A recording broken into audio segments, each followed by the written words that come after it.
for you guys today. Something very close to my heart. The name of this channel, Round Towers. And I'm going to show you a beautiful monastic hermitage, Inis Celtra, Holy Island. And we're about to go on something very rare that I haven't been on probably since I was a little boy. A magical boat ride on the sacred Lough Derg. So this is a very excited me, just about to board the boat on Mount Shannon Harbour, ready to explore Ireland's ancient waterways and this divine monastic settlement at Inis Celtra.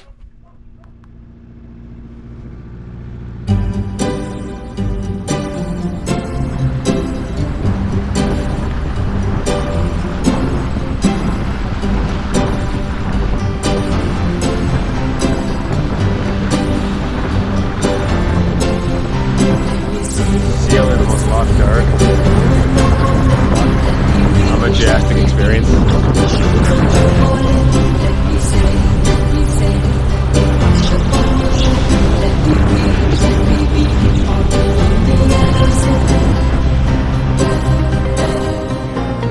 Other wonderful and worthy things were seen in times gone by on the mighty waves on the Shannon, within which is Celtra, a community of wise men.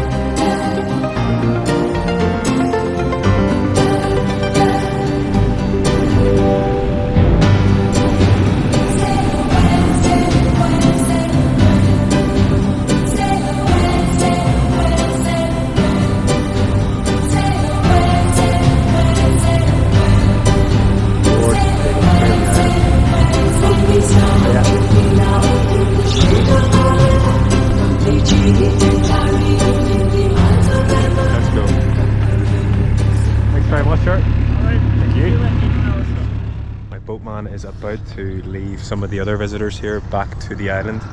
Sorry, back to the mainland, should I say. And I'm basically left here on my own to explore. And this is just unbelievable. There's no words for this now. I've got a great little book, Holy Islands, and this will be my first time really getting to see a proper round tower.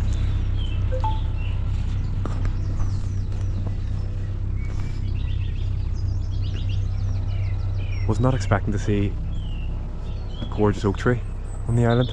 Look at that.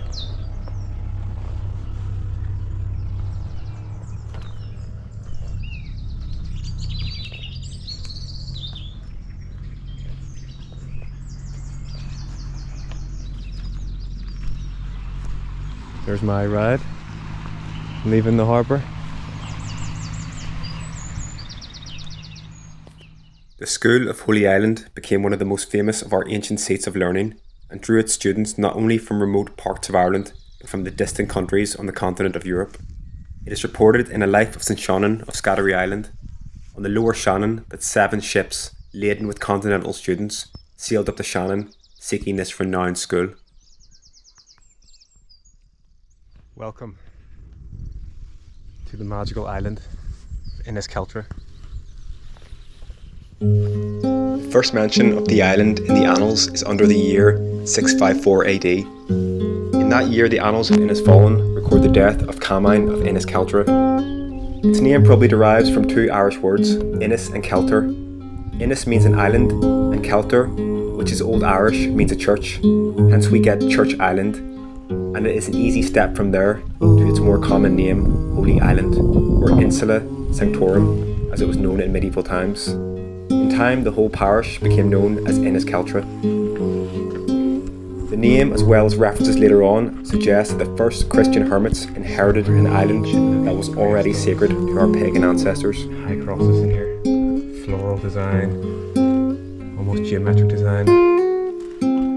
It's astonishing. On the south wall, there is a slab bearing the arms of the O'Grady clan and their motto, Vulneratus non victus, wounded but not defeated. Old palace walls. Palace door. Let's go explore some more magic. St Camon's, the earliest stone church on the island, replaced an earlier wooden building. It was originally a single cell building with a simple Trebiat west doorway, and was reputedly built by the High King of Ireland, Brian Boru, who died in 1014 AD.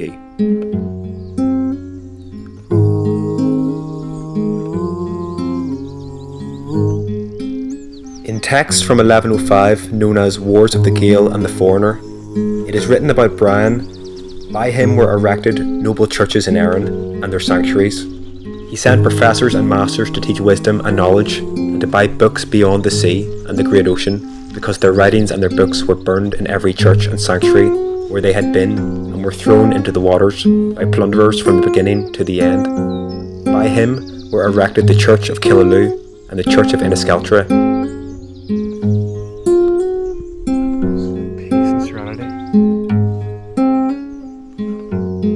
Royal patronage undoubtedly enhanced Holy Island as a centre of learning and pilgrimage. The High King of Ireland, Brian Boru's brother, Marcan, was Abbot of Holy Island, Terryglass and Lough at the time of his death in 1009. He was described in the annals as head of the clergy of Munster.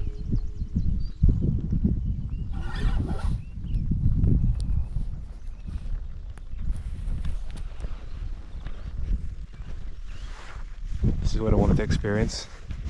Cloud in the rain, coming in on the island. Get a real sense of its mystic majesty. This small Romanesque church is described on the 1839 Ordnance Survey map as the Baptism Church, but it's more locally known by the name of St Bridget's Church. It is probably called St Bridget's Church because a monk associated with the island and Tumgraney, St Keelan, is credited with writing the life of St Bridget of Kildare. The beautiful west doorway is in 3 orders, each beautifully decorated with different motifs. The inner order is covered with zigzags and has a row of lozenges on the underside. Some of the lozenges have rosettes. The middle order is decorated with inverted V's or chevrons.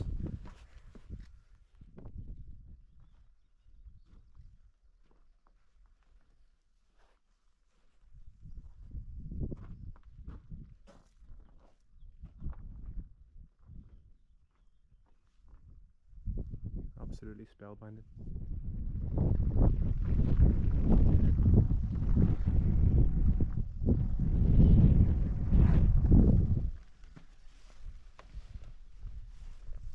St Mary's Church, or Ladies' Church, was built in the early 13th century and marks the changeover from monasticism. St Mary's became the parish church which included the mainland. The church would have been very dark when it was roofed, as there were only 2 windows, one in the east and the other in the south. The tall single lancet east window is now almost destroyed, and what is left is not even in the centre of the gable.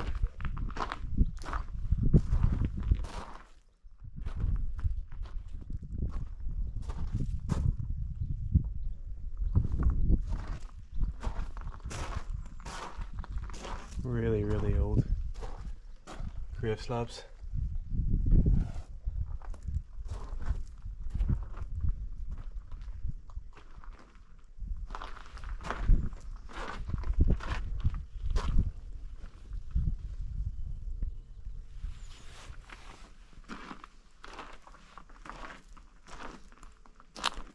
This structure, which now serves as an altar, is the base of the 17th century O'Brien Butler tomb set against the south wall.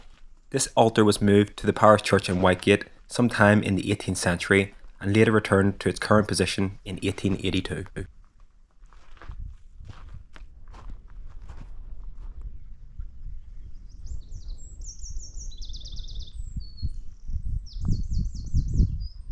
Absorb that tranquility.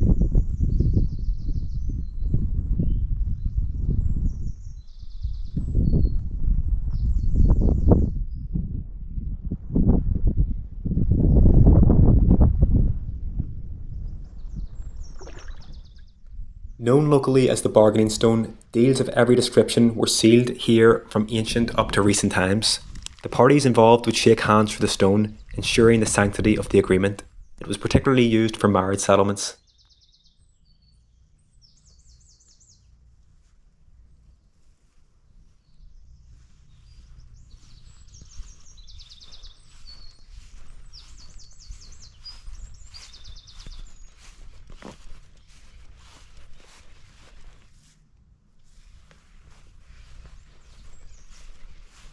Revered from ancient Druidic times, on the 1839 Ordnance map, This site is called Lady's Well, but archaeologist McAllister calls it a holy well.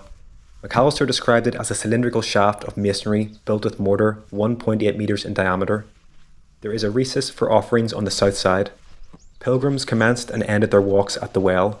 When finished, they drank of its water, made an offering, and if he or she could see their reflection, their sins were forgiven.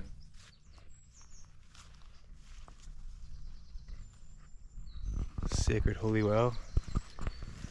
Looks like it probably could use a sacred holy cleaning. The beautiful Irish word dianacht, meaning protection, was applied to the water of holy wells, particularly in the Lough Derg region of County Limerick.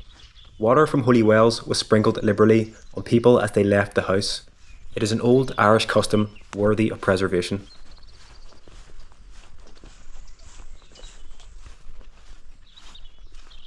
This island has been the focus of ecclesiastical activity since the earliest centuries of Christianity in Ireland, and has the evidence of a much older pagan past.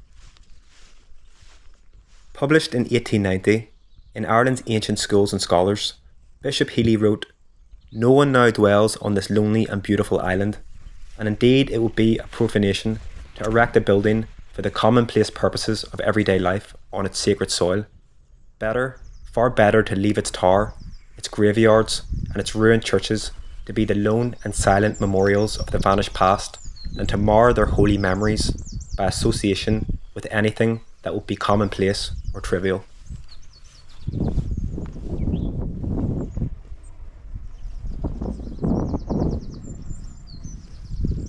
Magic swallow just flew through the window of the round tower.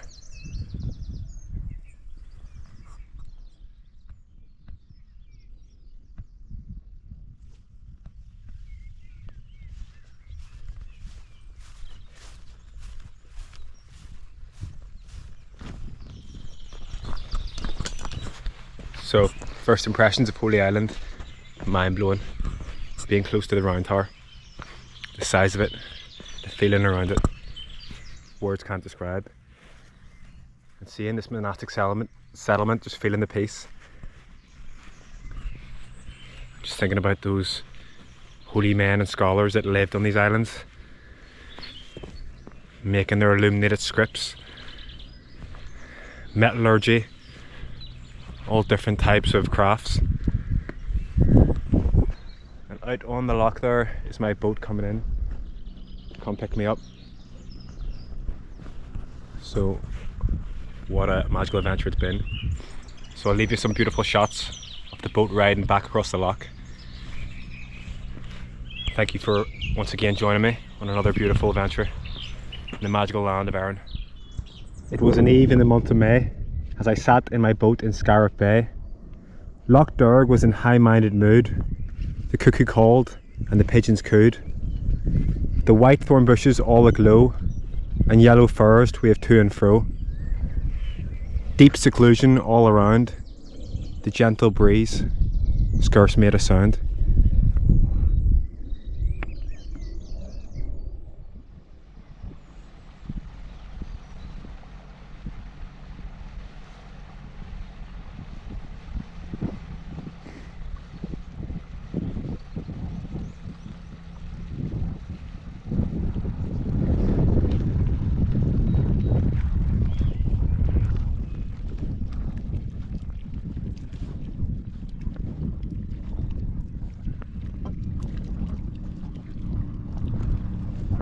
That was fantastic, Ger. Make the bed day. Ah, look. I was happy out, you know, it was grand. I'd like to see a bit of the mist, what it was really like for the saints on the island. Okay. Good job. That's great, thank you. Cheers, thank you.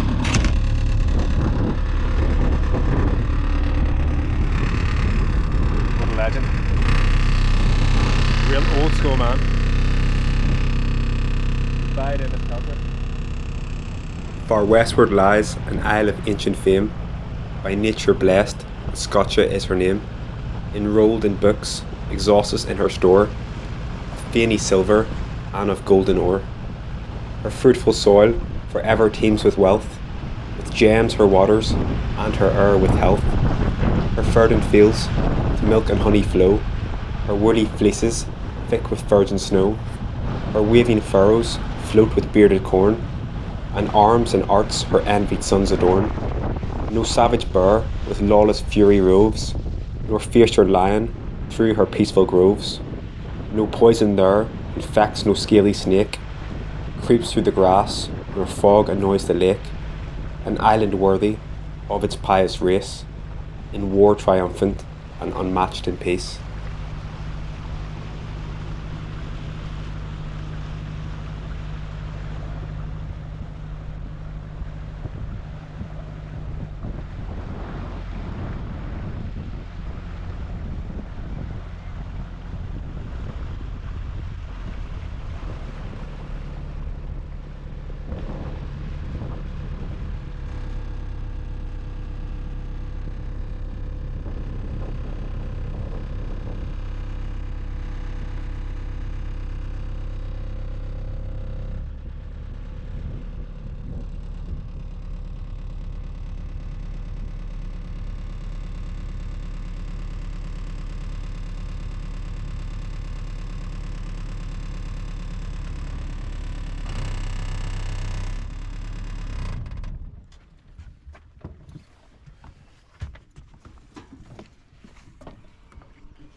Great man, Gerrard, that was absolutely unbelievable.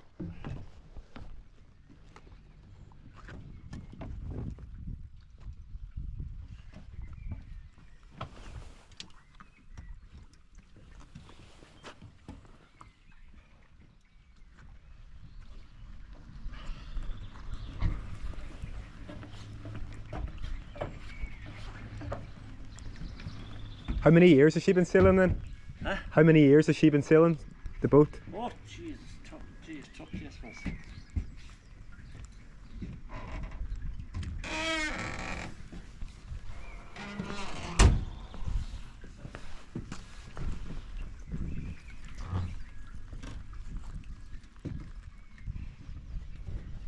That boatman, tour guide, Gerrard Madden, he was an absolute gentleman. Got these two things off him here. He said come back, stay as long as you want. So the hospitality is unbelievable.